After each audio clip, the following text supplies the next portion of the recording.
Na kapatid, may nasampulan na.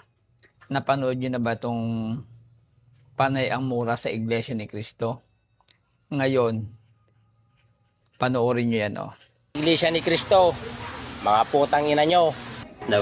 Napag-isip-isipan ko po Oh, na yan mali po sinasabi talaga yung ginawa ko.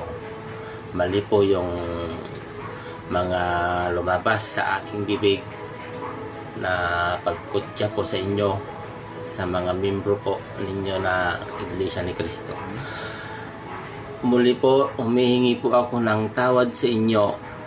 Sorry po talaga. Taos puso po ako talaga ang humihingi po ng tawad sa inyo. Sorry po. Sorry po.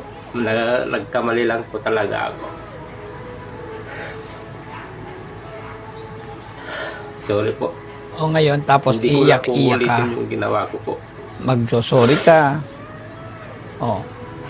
Wala naman pong problema na tulig sa inyo ang Iglesia ni Cristo, eh. Sorry Okay po. lang kung ano-ano itatawag niyo sa amin. Pero yung Pasensya na po murahin mo kayo sa ang Iglesia ni Cristo, aking nasabi. hindi lang iisang kalaban Sorry niyo dyan. po. Buong iglesia po yan. Lahat po kami, may karapatan kami magdemanda sa inyo.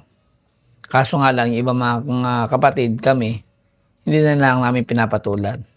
Ay papaano, merong kapatid na pumalag, ay dinimanda talaga. Hindi lang po pati iisa yan. 3 na po yan na sabay-sabay halos na nakademanda ngayon. Oh, wala naman problema. Kahit usigin nyo pa kami, kung ano-ano itawag nyo sa amin, walang problema yun. Ang hindi lang matatanggap talaga dyan, yung pagmumurahin mo ang Iglesia ni Cristo. Kung ano-ano mga pagsasabi na masasakit at below the belt na.